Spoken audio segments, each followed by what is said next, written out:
Bienvenidos a la redacción del Antinoti. Cada día se incrementan los reportes de personas desaparecidas en República Dominicana. Esto lo hemos o lo vemos a diario en periódicos, en los noticieros y sobre todo en redes sociales. De acuerdo a una información publicada recientemente por el portal Listín Diario, en los últimos 5 años se han reportado, al menos 10.000 ciudadanos desaparecidos. Esto nos da un promedio de 2.000 ciudadanos desaparecidos por año. Muchos de estos reportados afortunadamente aparecen, pero no deja de ser una cifra muy alarmante. En lo que va de año hay 126 desaparecidos, de los cuales a la fecha no se tiene ningún tipo de información sobre ellos, y lo peor de todo es que no hay una estructura dentro de la Policía Nacional.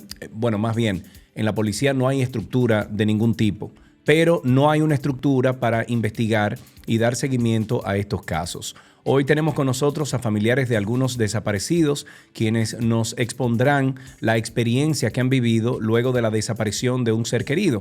Tenemos a Paola Mentor, hija de Roberto Mentor, desaparecido el 22 de septiembre del año 2022 y visto por última vez en Villaconsuelo, en el Distrito Nacional. También tenemos a Carlos Ariel Cuevas Peña, es hermano de Jesús María Cuevas Peña, desaparecido el 6 de octubre y visto por última vez en el residencial José Contreras del Distrito Nacional.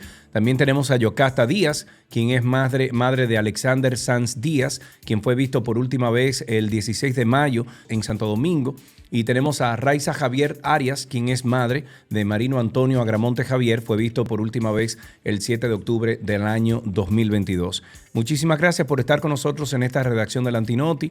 Qué pena que sea bajo estas condiciones, pero entendemos todos aquí en el Antinoti que es un tema que debemos de hablar y sobre todo ir a la raíz de todos estos desaparecimientos, y qué mejor forma que hablar con ustedes. Entendemos que es imposible para alguien que no ha pasado por esto saber el sentimiento de impotencia y la frustración que se puede sentir ante la desaparición de un ser querido.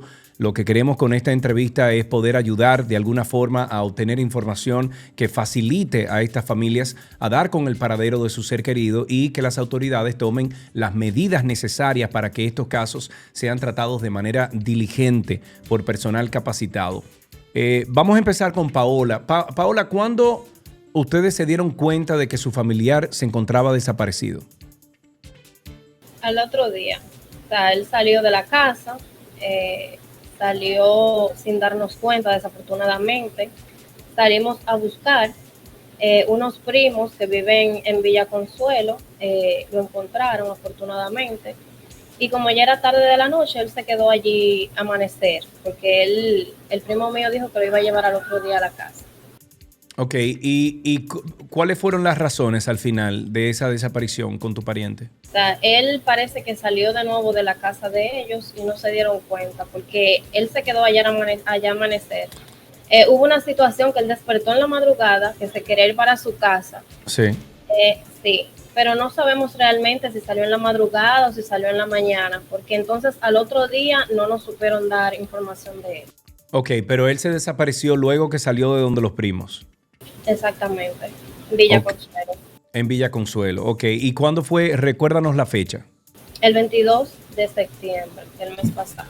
Y hasta ahora, ¿qué se ha dicho? ¿Qué te dicen qué le dicen los cuerpos castrenses, la policía? ¿Qué le dice a ustedes? Totalmente indignados, porque no hemos recibido ningún tipo de apoyo con la policía, nada. Incluso hemos ido en varias ocasiones y solamente nos dice que están trabajando y ya. O sea, no tenemos ningún tipo de reporte.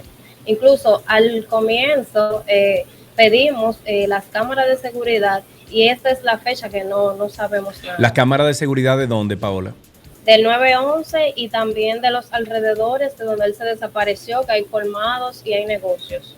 O sea, ellos no nos pudieron ayudar, pero tampoco con el 911 tuvimos la suerte. Ya entiendo. En el caso, por ejemplo, de Ariel, Ariel, de tu pariente, ¿cuál fue la respuesta inmediata de las autoridades al momento de la denuncia? ¿Cómo fue ese proceso? ¿Se presentan allá y qué pasa? Bueno, nosotros, por ejemplo, pusimos la denuncia el día sábado. Ellos comenzaron a investigar el domingo después de las 48 horas y se presentaron, por ejemplo, en el residencial para solicitar las cámaras, lo cual duró como 5 días más o menos para poder obtenerlas por la burocracia que hay básicamente en solicitar algo. Incluso también, lo que más me choca es que como residencial trabaja con cámaras privadas, se supone que no debería ni siquiera pedirse algún tipo de permiso para eso, pero la Junta de Vecinos lo solicitó básicamente el permiso judicial. Y después... Pero Ariel, perdón, pero ustedes pidieron los videos de cámaras ¿en dónde exactamente? La residencial primero, José Contreras. Ok, entonces ellos necesitaban algún documento legal o una denuncia por parte de la policía para poder entonces entregar esos videos. Ellos pidieron un permiso judicial. Según la policía, dijeron que como era un servicio privado de cámaras de seguridad, no necesitaban un permiso, pero ellos insistieron en que se hiciera. Entonces, eso tomó varios días, dígase, ¿sí? O sea, la cooperación del residencial para entregar las cámaras al DICRIM. Hoy en día, cuando ustedes solicitan algún tipo de información a la policía, ¿qué les dicen? Básicamente nos han dado detalles pequeños, pero al mismo tiempo son muy grandes, básicamente, con respecto a la investigación. Pero no se me permite decir mucho al respecto. Por ejemplo, ya tenemos un poquito más de fe de que quizá se puede encontrar o que esté vivo, ¿sabes? Dependiendo de las hipótesis que tienen ellos, ¿sí? Pero ¿por qué no te permiten hablar? Porque quizás puedan entorpecer la investigación en caso de que sea algún tipo en específico. Dígase, por ejemplo, hay personas que creen que es suicidio, como puede ser un secuestro. En caso de que sea un secuestro, imagínate, no se puede dar ese tipo de cosas. En el caso tuyo, Yocasta, ¿la respuesta fue inmediata de parte de la policía o ustedes tuvieron que esperar o te suena muy parecido todo lo que las otras dos personas que ya han hablado han dicho? En mi caso fue muy rápido, en verdad fueron a mi casa inmediatamente, yo pude poner la denuncia el mismo día, fueron a mi casa, buscaron las computadoras, se llevaron el celular, se llevaron todo lo que pudieron, vieron toda su habitación, revisaron todos sus cuadernos, la lacto, buscaron cámaras alrededor de mi casa y duraron un par de días buscando cámaras y bregando con cámaras de la Avenida Italia, de la Avenida Independencia y también de al lado de mi casa que hay como un negocio. Ellos se concentraron mucho en esa cámara y yo creo que hasta perdieron un poco de tiempo porque el disco duro estaba dañado y en verdad no lo pudieron solucionar. Okay. Donde mi hijo se vio fue en una cámara que ellos tomaron en cuenta después de 3 días de haber desaparecido. Ellos vieron esa cámara y entonces solicitaron esa cámara a los vecinos y ahí se vio cuando salió. ¿Qué se vio ahí, Yocasta, y a qué hora? Ahí se vio que mi hijo pasó a las 3 de la mañana. Lamentablemente, no te sé decir por qué salió a esa hora, porque mi hijo es un joven muy serio, muy estudioso, disciplinado. Él nunca haría eso. O sea, yo en verdad no te sé decir qué pasó por su mente. ¿Tienen ustedes, y le voy a hacer esta pregunta a los 4, ¿tienen ustedes algún indicio de que alguno de sus parientes, o sea, el pariente desaparecido, tuvo a lo mejor algún proceso de salud mental o fue ocasionado por otra cosa? Vamos a empezar contigo, Ariel. No, en mi caso, no, mi pariente no tiene ningún tipo de problema de salud mental, nada por el estilo. Es una persona muy organizada en este caso, sí, que se mantenía con bastante energías y, por ejemplo, los amigos, como yo, por ejemplo, puedo afirmar que siempre estaba feliz. Él nunca dio ningún tipo de indicio de depresión o ansiedad o nada por el estilo. Sí. ¿Y tú, Paola, en el caso de tu pariente? Mi papá sí, mi papá sufre Alzheimer, lamentablemente. Sufre Alzheimer y ya pueden imaginarse. Ustedes saben que eso es igual como un niño. Sí, yo en ese sentido puedo sentirme hasta relacionado porque mi padre también hace ya 12 años murió de Parkinson y de Alzheimer. ¿Se ha puesto empeño en la investigación o simplemente les hacen el allante de parte de la policía de que están llevando el caso? ¿Cuál es la experiencia con eso, Ariel? Bueno, por mi parte solamente por el DICRIM, que es la única esa institución que está metiendo mano con esto, o sea, las demás no me han contactado ni siquiera. El DICRIM sí se ha comprometido bastante, por ejemplo, porque uno de los empleados, y yo he visto también por experiencia con mi madrina, que es la que más se la pasa con ellos incluso han trabajado horas extras, que es lo que yo comentaba anteriormente en otro programa, que si ellos trabajan de 8 a 6 p.m. o 5 p.m., ellos han estado incluso hasta las 11 p.m. revisando cámaras, peinando una zona, etcétera, etcétera. Pero el problema en sí es el personal que ellos tienen. O sea, no como van a tener 10 personas y que, por ejemplo, esas 4 que estén ese día, por ejemplo, trabajando, estén las 4 en la misma zona, en vez de tener, qué sé yo, a lo mejor, digo yo que, por ejemplo, 30, digamos que tienen 30, que estén 4 en una cámara, mientras otros siguen poniendo una zona, mientras otros... Ya entiendo. A ti lo que te preocupa a lo mejor, o a tu familia lo que le preocupa, es el seguimiento que pueda darle a un solo caso una persona, que a lo mejor se lo dividen en, como dices tú, en varios empleados, y no hay ningún tipo de hilo conductor de la investigación. ¿Es eso lo que estás diciendo? Sí, por ejemplo, hubo un momento en que la investigación de mi hermano se pausó cuando desapareció, creo que hace 2 o 3 días, el doctor. Y ellos dejaron de lado el caso de mi hermano para seguir con esa investigación, y ya cuando apareció esa persona volvieron con la mía. Entonces, ¿sabes? Okay. Son muy pocas personas para tantos desaparecidos.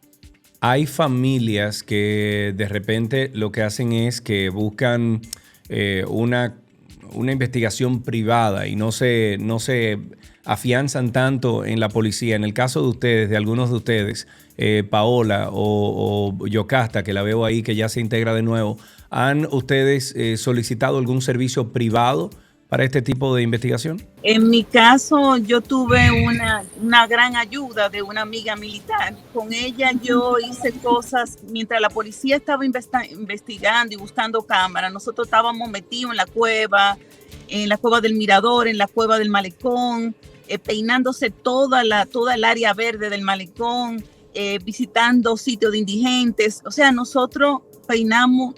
Cada vez que nos decían, vimos a tu hijo por tal sitio, esa brigada iba a buscarlo.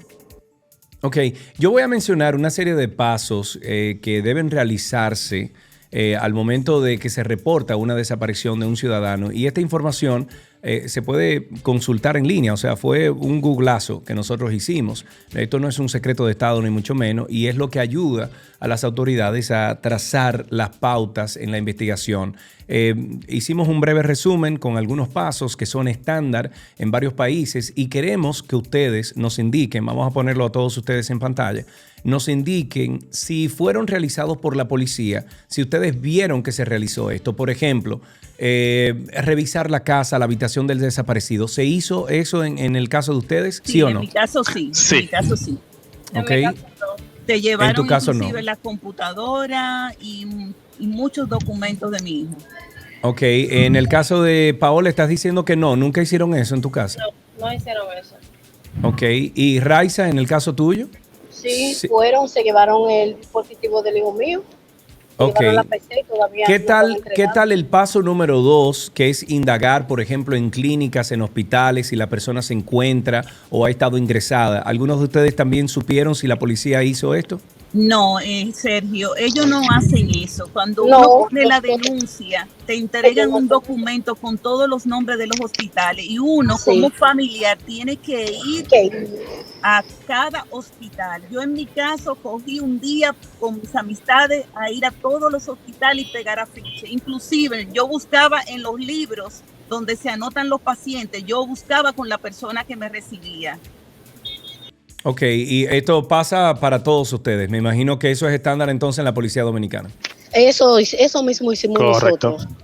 Ok, ¿y qué tal entonces el paso número 3 que encontramos nosotros, que es revisar el entorno del área donde fue visto por última vez, preguntar a las personas que están en el área si vieron al desaparecido, si era necesario? Escuché de algunos de ustedes que sí, que se hizo eso. Sí, en mi caso se hizo también. Ok, ¿en el caso tuyo, Paola? Creo que sí hicieron esa parte, porque un día fue uno de mis primos, fue personalmente, y creo que lo enviaron con dos policías a indagar y eso. El paso número 4 que tenemos aquí es revisar la información en la computadora o el móvil del desaparecido. Ya ustedes dijeron que eso ha sido estándar en la investigación de todos los casos que tenemos tratando en el día de hoy. El caso número 5, que es interrogar a todas las personas que hayan tenido contacto con el desaparecido en los días antes de que ocurriera esta desaparición. ¿Entienden ustedes que fue así también? ¿Se hizo una investigación a los amigos o las últimas personas que tuvieron contacto con sus parientes? Ariel, por ejemplo, ¿en tu caso? Pero quiero comentar una cosa. Por ejemplo, nosotros comentamos en otro programa justamente eso, que una de las personas más amigas de él, básicamente, nosotros le dimos muchas informaciones al CRIM. Sí. Y ellos vienen a entrevistar a esa persona 9 días después. Wow. Bastante tiempo. Ok, en el caso tuyo, Paola, también, alguien que haya visto a tu pariente, ¿no? ¿No lo hicieron? Se dio una situación que yo lo dije en una entrevista anteriormente, que fue que una de las personas que trabaja allí dentro, en el departamento de desaparecidos, según esa persona se topó con mi papá un día en la mañana. Pero esa persona no tenía el conocimiento de que estaba desaparecido. Entonces, yo digo, ¿cómo es que esas entidades no se comunican entre ellos mismos? Ni siquiera, por lo menos, tener un ejemplo, un mural y tener las fotos de las personas que están desaparecidas recientemente. En el caso tuyo, Raiza, ¿entiendes que hicieron ese interrogatorio con algunas personas que hayan tenido contacto con tu pariente? Esa información todavía ellos no nos han dado a nosotros. Nosotros no sabemos si ellos han ido a investigar o preguntarles a nadie. Somos nosotros los que hemos hecho todo ese tipo de preguntas, pero ellos todavía no han llegado a ese paso. Otro de los pasos que tenemos aquí es revisar archivos de cámara, seguridad, y ustedes todos han mencionado que sí se han hecho. Había que hacer un proceso para eso, para que le asignaran un fiscal al caso. Entonces, ese fiscal enviar la orden de permiso al 911. Pasó una semana, mi papá desaparecido y todavía el caso no tenía un fiscal, porque no sabíamos que había que hacer ese proceso y ellos no lo dijeron tampoco. Entonces, investigando por fuera, ahí sí fue que lo hicimos, pero ya era muy tarde porque los videos se borran en 30 días. Claro. O sea, esta es la fecha que no sabemos nada. Okay, sí, Sergio, eso pasa en todos los casos. La policía no te informa que el caso necesita un fiscal. Yo me enteré como a los 15 días de que se necesitaba un fiscal. Y es porque otra persona me escribió a mi WhatsApp y me dijo, mira, los casos necesitan tener un fiscal. Entonces ahí fue que yo me dirigí a la fiscalía. Claro, no, por supuesto, tiene que entregarse una guía de los procesos que están establecidos, eso lo entendemos. Empezando contigo, Yocasta, ¿cuál tú identificas o cuáles 3 principales precariedades identificas de todo este proceso de parte de las autoridades? Yo siempre he dicho, falta personal, recursos humanos. No puede ser que hayan 10 personas. Ahora lo aumentaron a 10, pero eran 3 cuando Alexander desapareció. Uh-huh. Lo otro es falta de tecnología. Están trabajando a mano pelada. Y tercero, necesitan un protocolo. Tienen que tener un protocolo a seguir. ¿Qué debo hacer? Después que no encuentro cámara, ¿cuál es el paso a seguir? Claro. ¿Se nos queda alguna otra cosa que entienden ustedes, precariedades que ustedes han identificado en todos estos procesos de parte de las autoridades? ¿Alguna otra persona? Sergio, mira, excúsame, pero se necesita también que las instituciones se unan, porque no puede ser que cuando hay un desaparecido, la policía mano pelada sea la que se encargue del caso. Se necesita un departamento de investigación. La unidad de desaparecidos necesita un departamento de investigación que investigue profundamente el caso y que las instituciones como la Marina, como la Fuerza Aérea, como el COE, como los bomberos se unan en la búsqueda. Eso es necesario, Sergio. Sí, no, y eso lo vemos en países desarrollados, que al momento de dar la alerta de algún desaparecido, inmediatamente se forma algún grupo grande de personas, de diferentes entidades, incluso de la sociedad civil, que se integra a una búsqueda. Raiza, ¿te da algún tipo de esperanza, por ejemplo, a futuro, el proyecto de ley que presenta Orlando Villegas? Bueno, hasta ahora él es la única persona que ha dado pasos positivos hacia ayudar a uno. Mira, hay falta de información. Yo no sabía que yo necesitaba un fiscal para seguir este proceso. Ahora que yo me estoy enterando por esta entrevista, yo no sabía eso. Bueno, pues a lo mejor algunos de los que están aquí presentes luego te podemos pasar el WhatsApp. Yocasta, por ejemplo, y te puede ayudar con esos procesos, ya que parece que todos ellos agotaron esa misma sorpresa que te estás dando tú aquí en esta entrevista. Ellos a lo mejor la experimentaron a otra altura del proceso de su caso. A la altura en que están sus casos todos, ¿cómo creen ustedes que pueden ayudar ustedes a las autoridades a que agilicen las investigaciones? Vamos a empezar contigo, Paola. ¿Cómo tú entiendes o qué tú ofreces a las autoridades para que agilicen este proceso? ¿Qué te digo, Sergio? Es como dice Yocasta, o sea, se necesitan personas capacitadas para esto, se necesita tecnología. Nosotros como familia, o sea, ya estamos haciendo muchísimo, porque salimos todos los días, salimos a todos los sitios, nos metemos en todos los lados, y eso es un trabajo, o sea, que le corresponde a ellos. O sea, yo entiendo que deben de agilizar. Sí, deben de agilizar. Eficientizar. Exactamente, y deben de entrenar personal, deben tener personal capacitado para este tipo de situaciones. Es lo que yo entiendo. ¿Tienen o sea, ustedes? Sí, adelante, Paula. Sé que también en el caso de todo, nosotros estamos ya desgastados, o sea, eso es todos los días, un mes, todos los días. Mi mamá, que es una señora mayor, eso es desde las 5 de la mañana sale, y llegamos a la casa en la noche. O sea, esto es terrible, ya uno no sabe qué es lo que va a hacer. Me imagino. Yocasta, empezando contigo, ¿tienen ustedes algún mensaje que quieran dar, ya sea a la población, a la policía, al gobierno, sobre la situación que ustedes están experimentando? Sí, yo siempre hago un llamado al presidente. Necesitamos, señor presidente, su ayuda. Necesitamos que sean buscados nuestros seres queridos. Nuestros seres queridos, los desaparecidos, tienen derecho a ser buscados. Y nosotros, los familiares, tenemos derecho a tener respuesta. Necesita urgente una reestructuración, la unidad de desaparecido. La unidad de desaparecido no puede quedar así. Cada pueblo debe tener una unidad de desaparecido, porque nosotros aquí en Santo Domingo, nuestro familiar puede estar en Barahona, puede estar en Puerto Plata, puede estar en alguno de esos sitios y no lo sabemos porque no hay una unidad de desaparecido en cada una de esas zonas. Se necesita un departamento de investigación que investigue cada caso a fondo. Aparte de la unidad de desaparecido, un departamento de investigación. Señor presidente, necesitamos urgente ayuda. Bueno, yo espero que ese mensaje le valga por todos ustedes, de parte de todos sus familiares, que les llegue a las autoridades, que agilicen el proyecto de ley de Orlando que presentó a la Cámara Baja. Creo que ya está en el Senado. Ojalá y que se agilice todo esto para que esto no siga pasando. Es un problema que, bueno, viendo los números y viendo las estadísticas, es preocupante ya lo que está pasando aquí en República Dominicana, y aún más preocupante que, siendo un país, entre comillas, pequeño que somos, no tengamos protocolos, como dicen ustedes, para poder encontrar a estas personas desaparecidas lo antes posible. Yo les doy las gracias por haber estado con nosotros aquí en el Antinoti.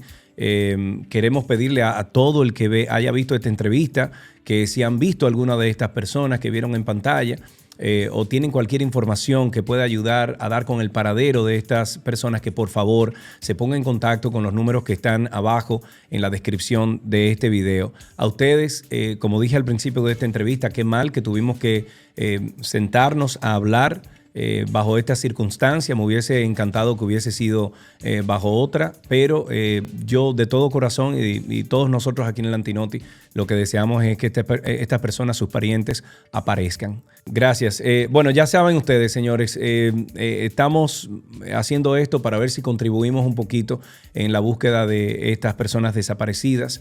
Por favor, refiérase al número que tenemos ahí en la descripción. Nada, a nombre de todo el equipo del Antinoti, te vi, te veré.